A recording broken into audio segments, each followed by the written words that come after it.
tonight. Book of Exodus.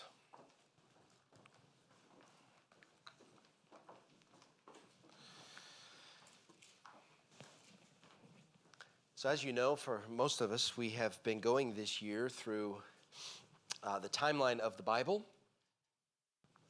And we've been looking at the events of Scripture. We're going to continue on through the rest of the Bible. There's so much, so packed in the timeline in the early few books of the Bible. So it takes us a long time in these early few books to get through. And then we'll actually move a little bit more quickly through things as we get through Exodus and Numbers. But tonight we are going to continue on here, and we're going to start looking at Israel and Egypt and these plagues that God sent there. This is actually just a really neat thing. When's the last time you read through this in the Bible? I think if you're like I am, we're very familiar with the event, the story, but there's a lot of truth about it, and just a lot of really neat things that are in this. And it seems funny to say that, neat things, because you're talking about plagues, but there's a lot here, and maybe some things that you might not have been aware of. So we'll try to get into some of that in the Bible. So Exodus chapter 7. Oh, thanks, guys. I forgot to mention that. Get a copy of the the notes. What was the last study we did? Who remembers what was the last thing that we looked at? Right.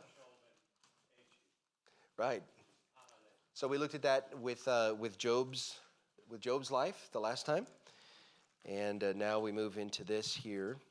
Israel is now in Egypt. So we looked at Moses' life, and do you remember we talked about a little bit about the journey of his life and the burning bush and that whole thing. And so that brings us now into the next part of the story here, Israel in Egypt. All right, so Exodus chapter number 7 is where we're going to start here. And actually, just keep a finger here, but if you would go with me to Psalm 105 as well, if you don't mind. And then, Johan, if you could maybe just hand one of those to me when you have a minute as well, when you're done there, it'd be great. Thank you. Psalm 105 have you turn there as well with me. You might probably know this if you've gone through the Old Testament. Oftentimes what you'll find in the Old Testament is the prophets that have written a lot of those Old Testament scriptures made reference back to this event quite often through the Old Testament. There's a lot of references to remember what God did when he delivered you from Egypt. Remember what God did when he delivered you, thank you, from Egypt. Is there enough? Does everybody have a copy of this? All right. So often there's a reference back to this. This is a pivotal point, a seminal point in Israel's history as a nation. So God will bring you back to this particular event fairly often through the Bible. What I've called this is the one-sided war, because this is actually a war, a battle that takes place in Egypt, but it's completely one-sided, right? God is He's the initiator, the instigator, the author, and the victor of that whole war. Pharaoh and Egypt are just unfortunately on the other side of that, and there's no chance. So this is very much a one-sided war. But there's a few things that I want to show you here. So I've asked you to look at Psalm 105, and let's drop down to verse number 26. This is just God talking about giving thanks for what he's done. All right, do you have that in your Bible? Look at verse 26. It says, he sent Moses his servant and Aaron whom he had chosen. They showed his signs among them and wonders in the land of Ham. Speaking of Africa, Egypt, the land of Ham. He sent darkness and made it dark, and they rebelled not against his word. He turned their waters into blood and slew their fish. Their land brought forth frogs in abundance in the chambers of their kings. He spake, and there came divers sorts of flies and lice in all their coasts. He gave them hail for rain and flaming fire in their land. He smote their vines also and their fig trees, and brake the trees of their coasts. He spake, and the locusts came, the caterpillars, and that without number, and did eat up all the herbs of the land in their land, and devoured the fruit of their ground. He smote also all the firstborn in their land, the chief of all their strength. So this is just a reference to these 10 plagues. There's other things he says there, but go back with me to Exodus, if you will, and let's look at this little timeline slide so you can get an understanding of where we are here. So if you notice on your chart there in your notes, you've got Joseph who dies in around 1535 BC here, and then Ramses, the king or the pharaoh, is in the early chapters of the book of Exodus. He's a different pharaoh than the one that we have here in this story. That the pharaoh has died now. But then we have Moses, who's born in 1571. And I just put this in. Athens was established in 1556. So around this time is when Athens, Greece, was established as a city, just so you know historically a bit of the timeline. Moses flees into the wilderness. We've looked at his life there, and that kind of runs on that same timeline. Caleb is born, who features prominently in Israel's history, but just after this, after the deliverance, Caleb shows up and is a big picture here of some things in Scripture. And then you come to the burning bush around 1491, and that burning bush is in the same year. This is Moses, his encounter with God, his being sent to Egypt to deliver the people, the plagues, and the Exodus. All of that happens in that one year, 1491. It happens in a very short period of time. So that's kind of where we are on the timeline. So we're marching much more quickly now into the years that are not really all that far from the New Testament. But that's where we are on the side of time and the year, just so you can kind of get a picture of that. All right, so let me just give you a bit of an intro here as we get started. So it's 1491. Moses is now 80 years old when he approaches Pharaoh, and the plagues begin. Are you in chapter 7 of Exodus? Drop down, if you will, to verse number 7 here. It says, "And Moses was fourscore." So a score in the Bible is 20. Right, so Moses is 80 years old, fourscore years old, and Aaron fourscore and three. Aaron's 3 years older, years old when they spake unto Pharaoh. So we've got Moses at 80 years old now, and these plagues and everything begin during this particular time. And God is now going to do through this, he's going to do 4 particular things. So keep in mind that God works on multiple levels all through the Bible. When God is at work doing something, he's doing numbers of things all at the same time. So God's going to do 4 particular things through these plagues. All right, first of all, here's what he's going to do. He's going to reveal himself to his own people. Now, if you notice in chapter 3, I've put a reference here, but maybe you just flip back to chapter 3 of Exodus. Let me read you what God says here. Chapter 3 of Exodus. Moses now is at the bush, and God's encountering him, telling him, "This is what I want you to do." And Moses said to God in verse 11, "Who am I that I should go unto Pharaoh, and that I should bring forth the children of Israel out of Egypt?" And he said, "Certainly I will be with thee, and this shall be a token unto thee that I've sent thee. And when thou hast brought forth the people out of Egypt, ye shall serve God upon this mountain." And Moses said unto God, "Behold, when I come unto the children of Israel, and shall say unto them, The God of your fathers has sent me unto you, and they shall say to me, What's his name? What shall I say unto them? And God said unto Moses, I am that I am.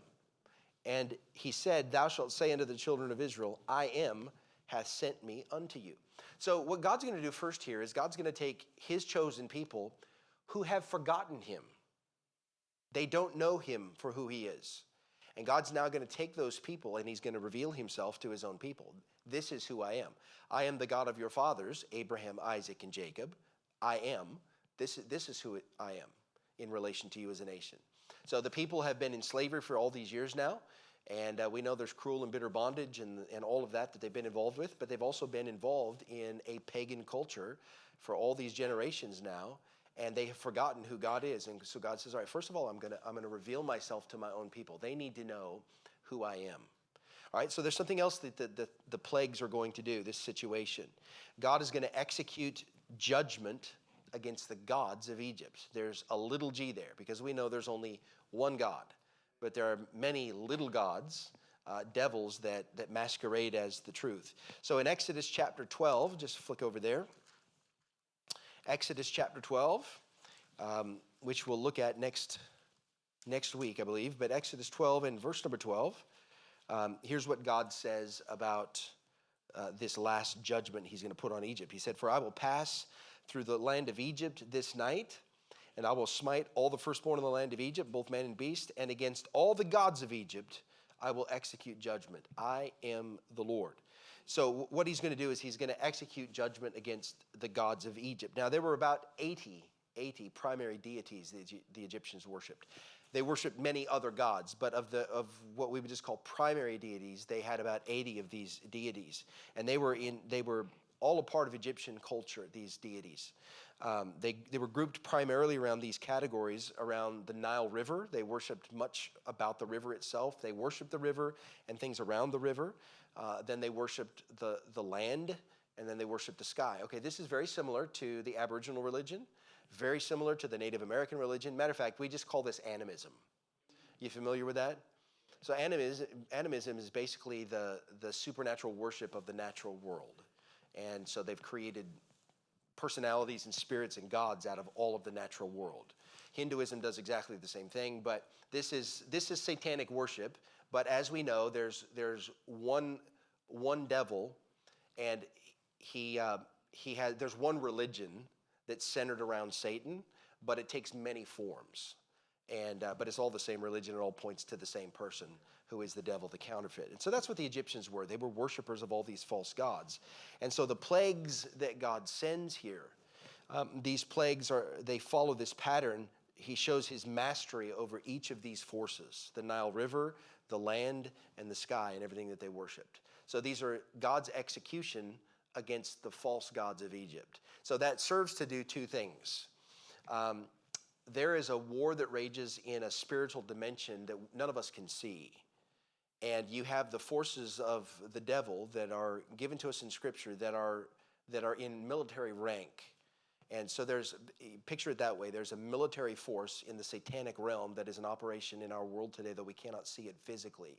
And yet they are observers of events in the natural world. They can see what we can see, but they see it in a way we can't see it. They see. So what God does is God does things to reveal his power to them. So for example, I'll give you an example in the New Testament. God talks about his redeeming work in the life of us as his children, so that the powers, the principalities and powers can see by the church's example the love of God. So Ephesians talks about that, where there's this battle in the spiritual dimension where God is displaying his power, triumphing openly in the spiritual realm over Satan and his forces, showing that he's a victor. But you and I don't get to see that. Do you understand what I'm saying? So God is triumphing over Satan and his devils and the work of Satan in this world to show, though we cannot see that as human beings, God is showing them he's stronger, okay, who he really is. So it serves that purpose, but it also serves the purpose of revealing to the Egyptians the impotence of their gods.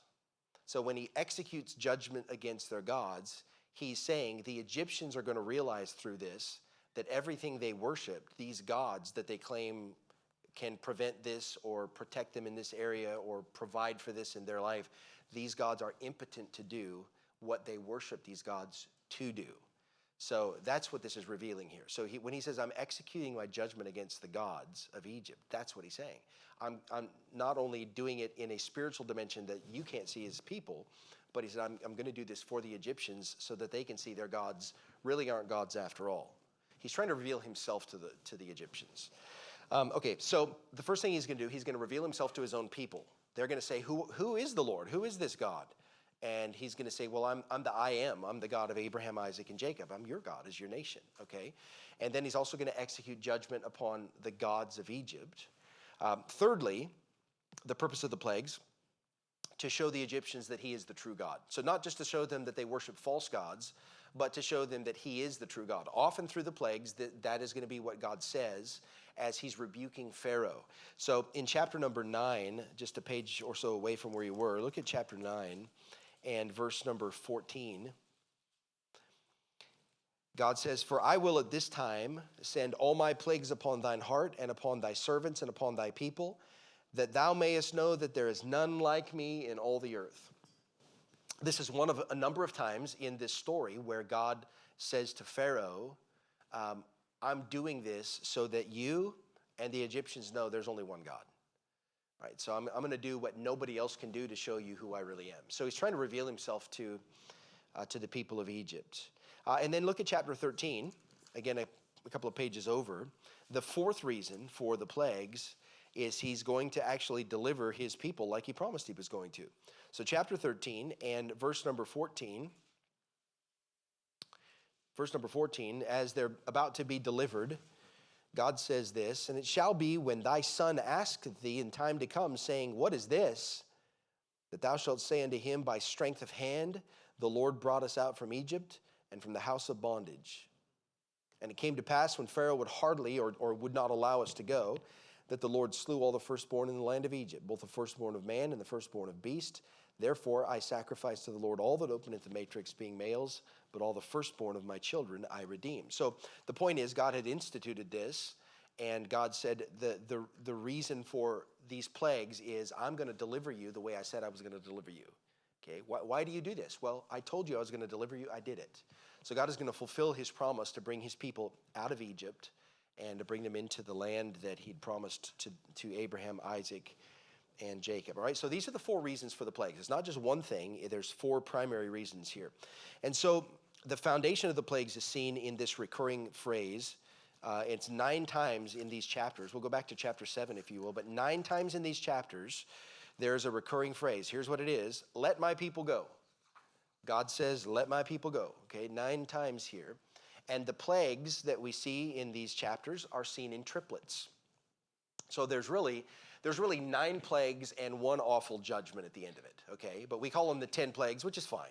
But there's really 9 plagues and then 1 judgment that hits the nation. And they're seen in triplets, 3 sets of these. So the first 3 plagues that you see here, they're just plagues of disgust. When you see what they are, there's the bloody waters, the frogs and the lice. Okay, that's just disgusting. There's just, God does something and it's awful.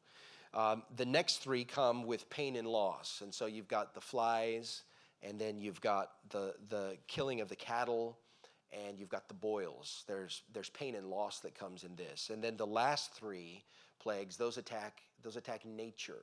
And so you've got the hail, the locusts, and the darkness. So they come in 3 sets, triplets, these plagues do. And the final one is not really so much a plague as it is this judgment of God. So look at the overview of the plagues. You've got that. Did I put that in there, Brother George? Oh, there they are, yeah. The overview of the plagues. And it's just kind of what we went through a minute ago. That's what all of these are here, just in their order. It'd be good for you to just try to memorize these and know what they are in their order. So let's look at now God's judgment here and the events that take place here. So we're going to start with the first plague that the Lord brings here, and this is in chapter 7 of the book of Exodus. So the first thing that happens is Moses and Aaron go into Pharaoh, and they basically have a little bit of a contest.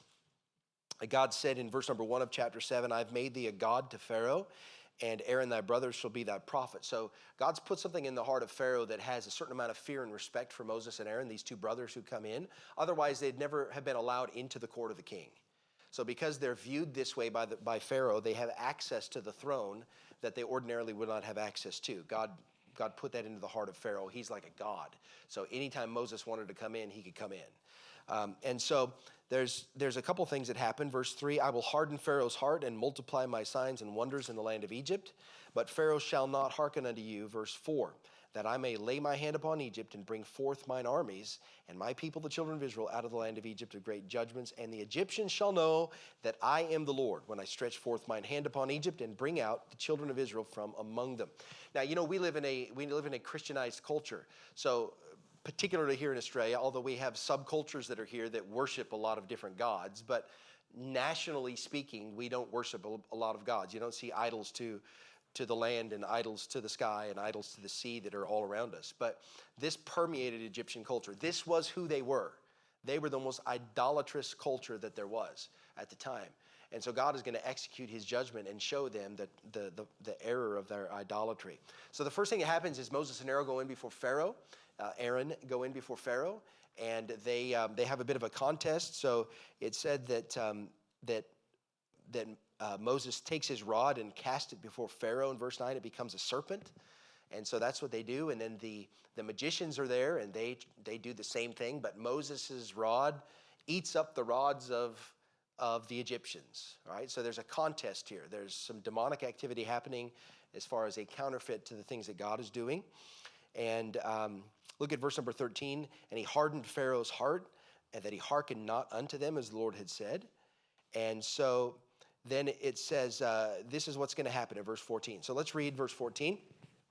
The Lord said unto Moses, Pharaoh's heart is hardened.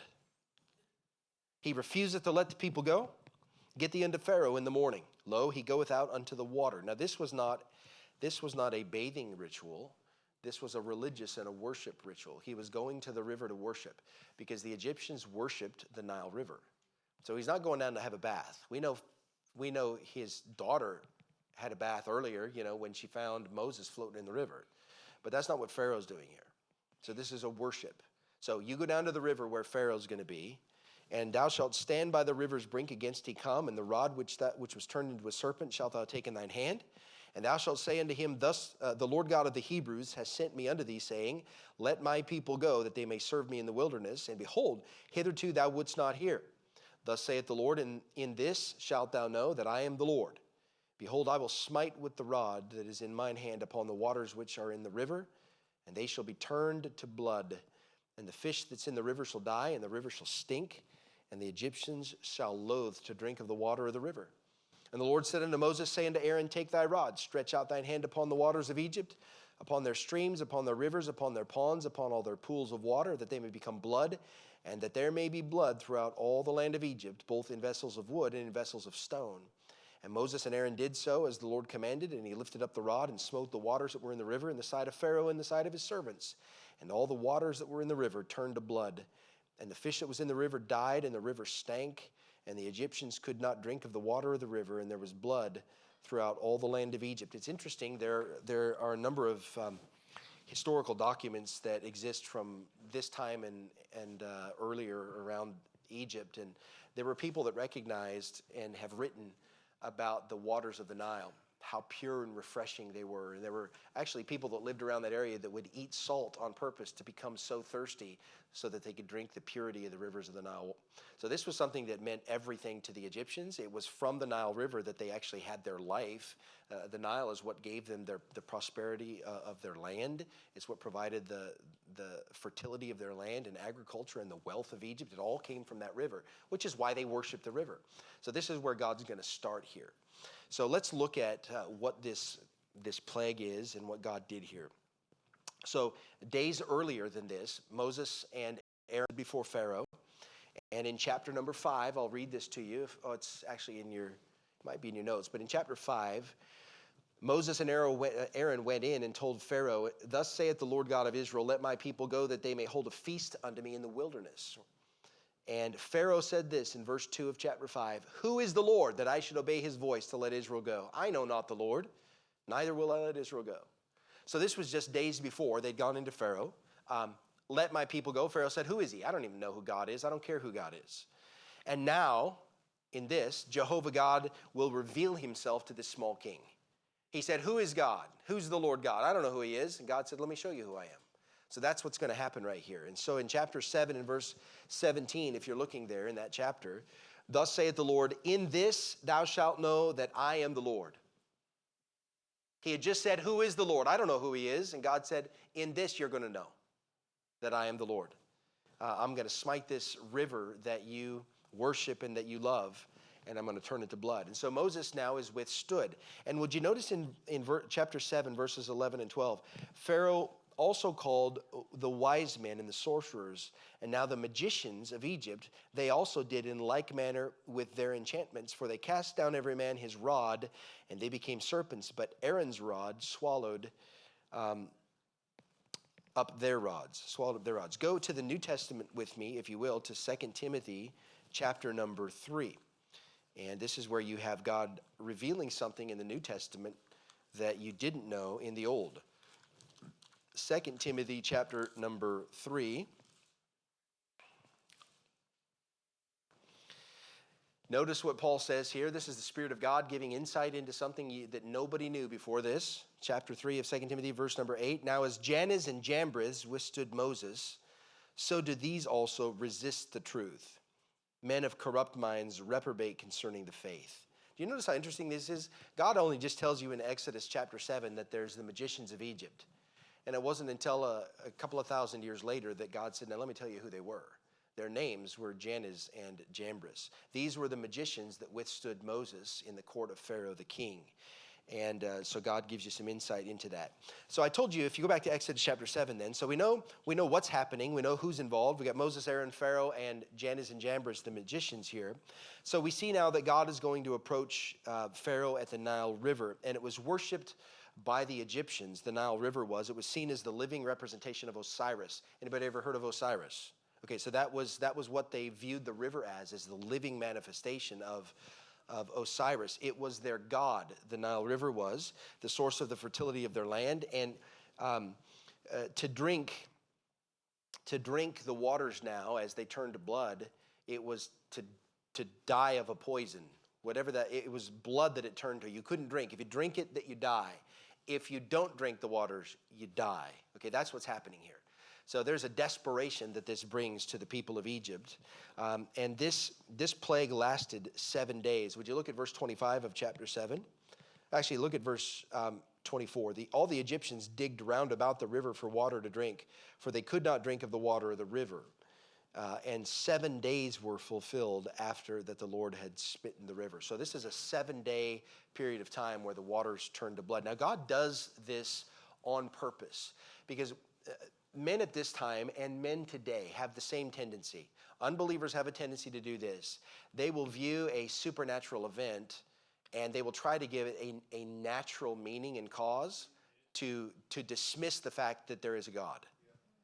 So what God is going to do through these plagues is do something supernatural that cannot be explained by natural circumstances.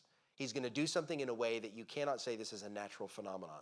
So he turns the flowing waters of the river into blood for 7 days. It wasn't just an event that happened and they said, oh, it was algae, or oh, it was a change in temperature and the river turned a different color, or oh, it was sediment or something like that. But he was going to do something in this way so it could not be explained by natural processes. So this lasted 7 days. The Nile, all the fresh water around the river itself was turned to blood, including the pots of their fresh water. In verse number 19, it says that there. Upon their streams, rivers, ponds, their pools of water, that they may become blood.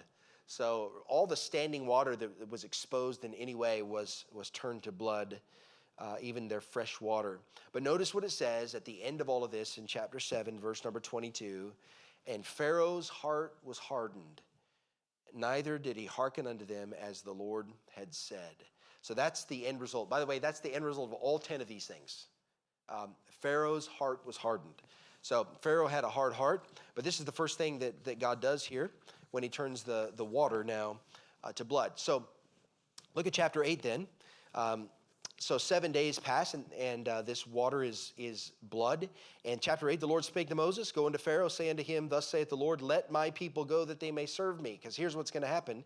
If thou refuse to let them go, behold, I will smite all thy borders with frogs. Anybody a frog lover in here? You would change that whole mentality if you were in Egypt that day, okay? So God's now going to send frogs into the land of Egypt. Now the frog was adored as what they called the queen of two worlds. And they worshiped the frog. The frog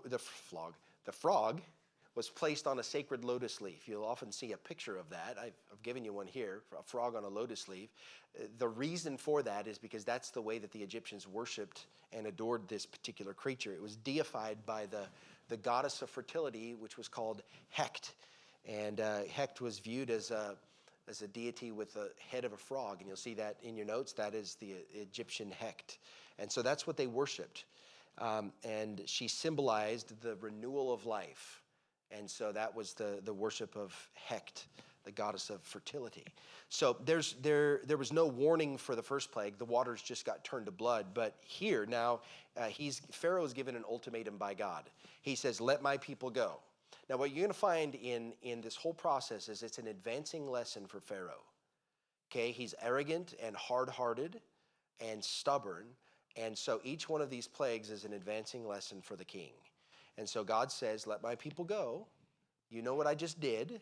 Let them go. Look at Exodus 8 in verse number 3. And the rivers shall bring forth frogs abundantly. Now God's telling him everything. The rivers are going to bring forth frogs, which shall go up and come into thine house and into thy bedchamber and upon thy bed and into the house of thy servants and upon thy people and into thine ovens and into thy kneading troughs. And the frogs shall come up both on thee and upon thy people and upon all thy servants. Talk about a warning. God says, here's what I'm going to do if you don't let my people go. So now for the first time, I mean, it's only the second plague, but now Pharaoh is going to share in the misery of his people. You realize when the waters were turned to blood, Pharaoh doesn't have a shovel out there digging a hole to try to get water. He'd have his servants doing that for him. So there was no real misery to Pharaoh in this. It may have been a supernatural event, but he was not materially affected in any way by that. But when we get to the second plague where the frogs come up, he is not exempt from this, and he shares in the suffering of the Egyptian people.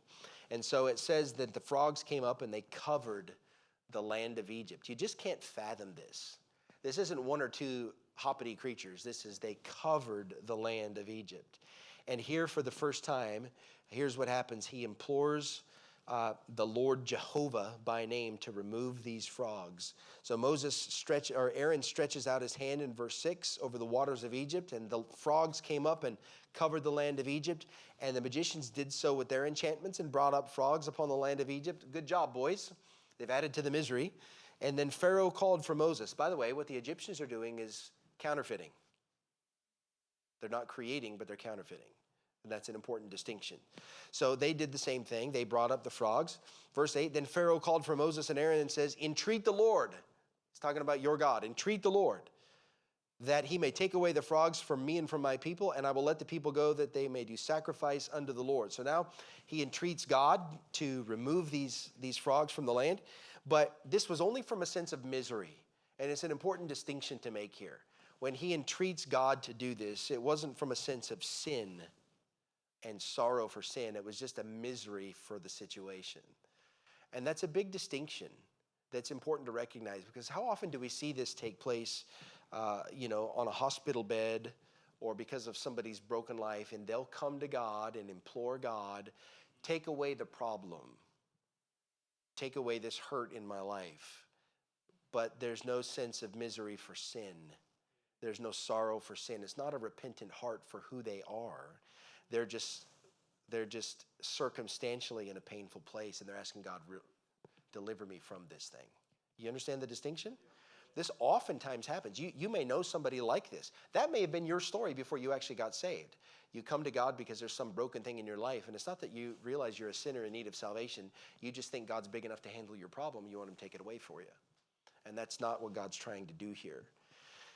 So that's what's happening with Pharaoh. This is only a sense of misery. I hate this. Get these frogs out of here. Just let God deal with this, and I'll let the people go. And so, pardon me, he says that they may do sacrifice unto the Lord. Look at verse number 9. Moses said unto Pharaoh, glory over me. In other words, I'll allow you to have victory in this matter. You tell me when you want this to happen. Okay, you say you want me to implore the Lord for you. When he says glory over me, that's what he says. Okay, I'll submit to what you want. Tell me. I'll allow you to have a say in this matter. What is it that you want? And so he says, when? When shall I entreat for thee and for thy servants and for thy people to destroy the frogs from thee in the houses, that they may remain in the river only? And Pharaoh, look at verse 10. I've never understood this. Pharaoh said tomorrow. Now, if you were in that situation, don't you think you'd say right now?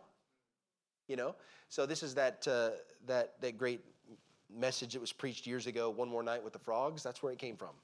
And that's what he said, tomorrow. And so there were the frogs that stayed for that extra night. And then it says here that they just died. The frogs died. So the Lord did according to the word of Moses, verse 13. The frogs died out of the houses, out of the villages, and out of the fields. They gathered them together upon heaps, and the land stank. The land stank. It's interesting, the frogs died where they were. There was no retreat back to the Nile. Okay? Moses says, well, you want me to ask the Lord to send the frogs back into the river? Tell me when. And God said to Moses, they're not going back in the river. They're going to die where they are. How awful is that?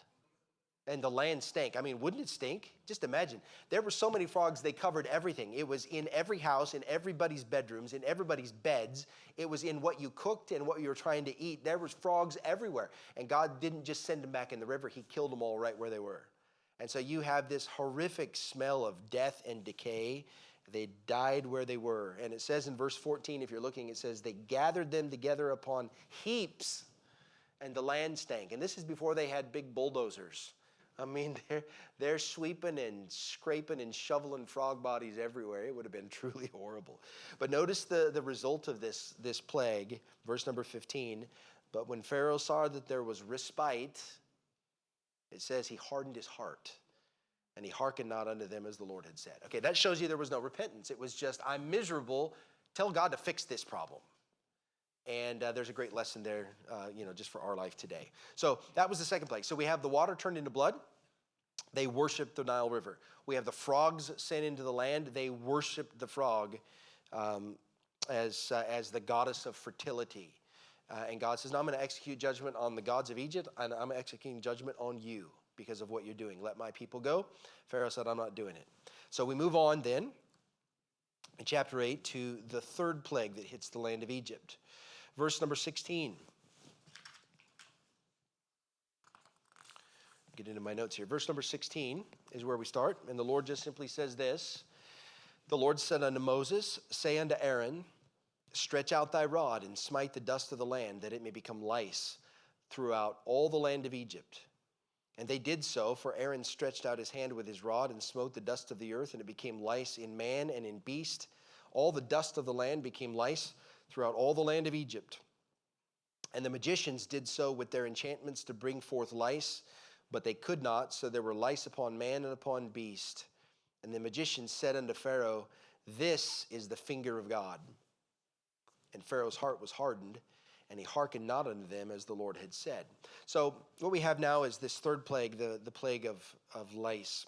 Now there was no warning from God for this. This was just a sudden retribution for Pharaoh's sin.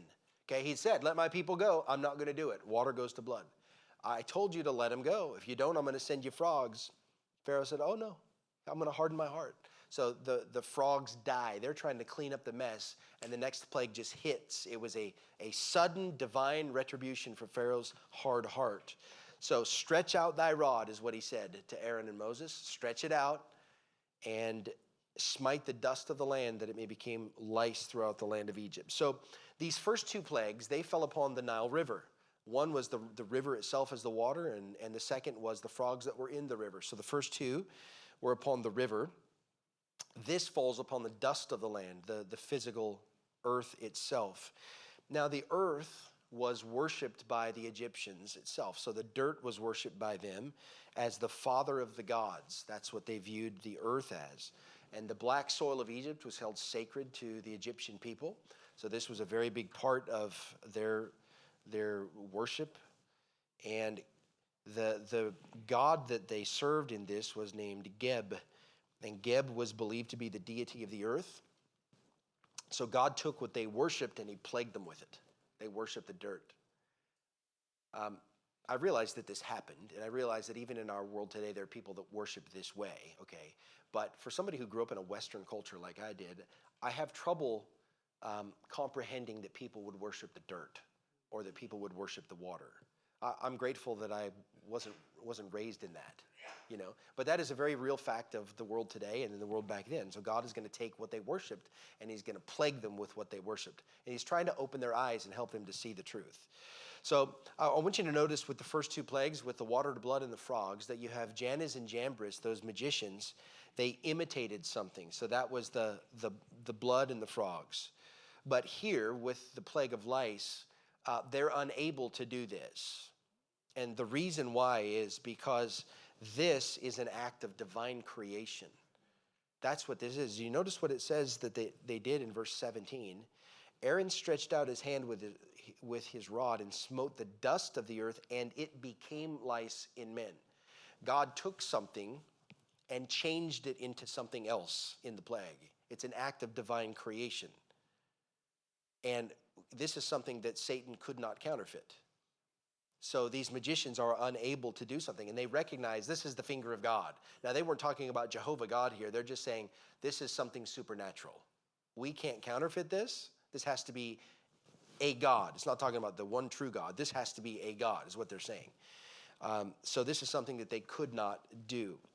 And so the response then, as we see, is Pharaoh's heart was hardened, verse number 19. And he hearkened not unto them as the Lord had said. All right, so as far as I know, I've never had lice. I mean, there's no chance to have lice now. But, it's got to be a pretty horrible thing, and it was in everything. It was in it was in man and in beast. So it wasn't just the people of Egypt, it was everything else in Egypt. I mean, if it was alive, it was infected and plagued with lice. It would be a truly awful thing. I mean, this is before you go to the store and get the chemicals and do the whole thing in the hair. I mean, none of that was there. If you had it, you had it. What are you going to do about it? And so it would be a truly horrible thing, yeah. And so this takes place just suddenly with no warning. It hits them, the third thing. And even so, even though the magicians say to Pharaoh, man, this is not us. We can't do this. This is more powerful than us. Pharaoh hardens his heart as he scratches his head. He's not going to let the people of God go. Pharaoh, it says his heart was hardened. So we're moving on then. The Lord said this in verse 20. He said to Moses, rise up early in the morning and stand before Pharaoh. Notice this, lo, he cometh forth to the water. Do you see how his heart hasn't changed? He's going back to worship. He's going back to his God. So he's coming to the water, and say unto him, thus saith the Lord, let my people go that they may serve me. God said, I'm going to tell you again, let them go that they may serve me. Else if thou wilt not let my people go, behold, I will send swarms of flies upon thee and upon thy servants and upon thy people and into thy houses. And the houses of the Egyptians shall be full of swarms of flies, and also the ground whereon they are. And I will sever. Now this is a difference here. God's going to say, give Pharaoh a distinction. And I will sever in that day the land of Goshen, in which my people dwell, that no swarms of flies shall be there, to the end that thou mayest know that I am the Lord in the midst of the earth. And I will put a division between my people and thy people. Tomorrow shall this sign be.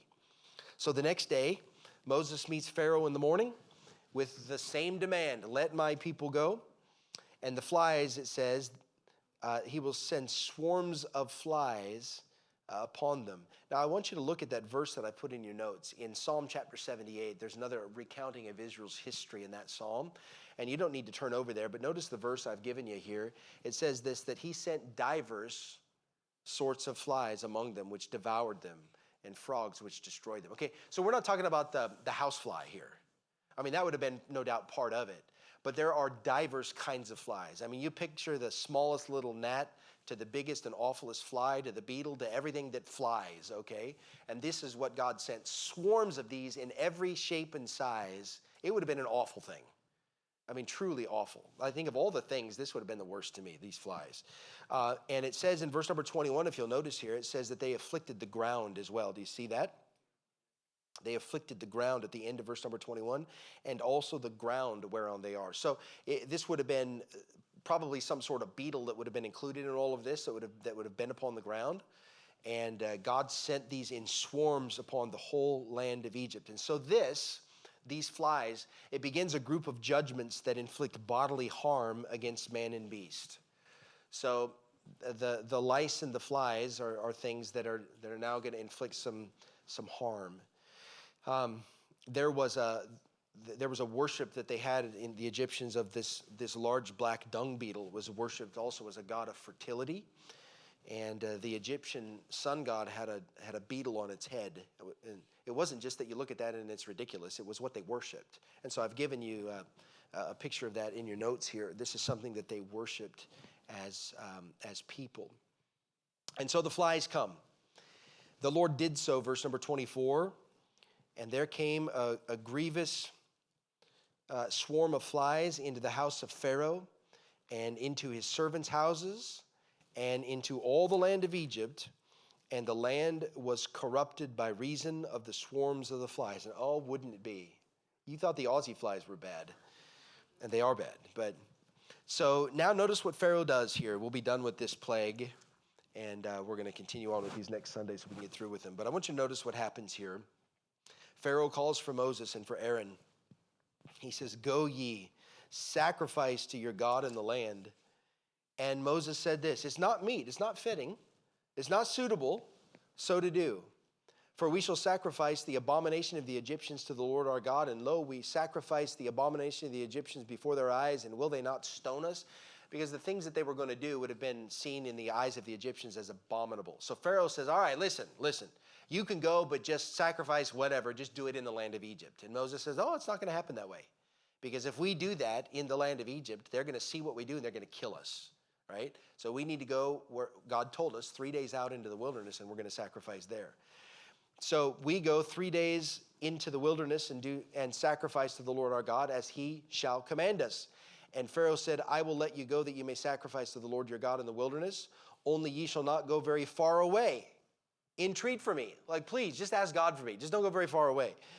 And Moses said, "Behold, I go out from thee, and I will entreat the Lord that the swarms of flies may depart from Pharaoh and from his servants and from his people tomorrow. But let not Pharaoh deal deceitfully anymore in not letting the people go sacrifice to the Lord." And Moses went out from Pharaoh and entreated the Lord. And the Lord did according to the word of Moses, and he removed the swarms of flies from Pharaoh, from his servants, and from the people, and there remained not one. So Pharaoh now relents in verse number 25. But what he's doing is he's only relenting because he wants to free himself from the plague, and he doesn't actually have an intent to submit to God. And so verse number 32, here you see it again. It says, "And Pharaoh hardened his heart this time also, neither would he let the people go." So this was the flies. And by the way, it just keeps getting worse, which we'll look at next week. But we'll stop right there, and we'll finish off the rest of these next Sunday night, God willing, and go through this and give you some history. By the way, let me just say this before we close tonight. What I want to show you, if we have time next week, is very briefly, there is a comparison in these 10 plagues to the plagues that God sends against the world during the tribulation in the book of Revelation. There's a comparison. Because what you have here in Egypt is you have God giving you not only an historical event, but a type. Egypt in the Bible is a type of the world. We are like, Israel is like a type of the church. We're not the same thing, it's just a picture of, where we are called out of the world, delivered from the world, okay? So what you have is God now is going to give you these things that happen, and he's going to give you almost identical things during the tribulation. The same types of judgments are coming upon the world during the tribulation time. So it's an interesting parallel, and if we have time, I might show you what those are next Sunday night. Okay, why don't we have a word of prayer, and then I'll have Brother Rob come. We'll sing a song, and we'll be dismissed tonight. Father, thank you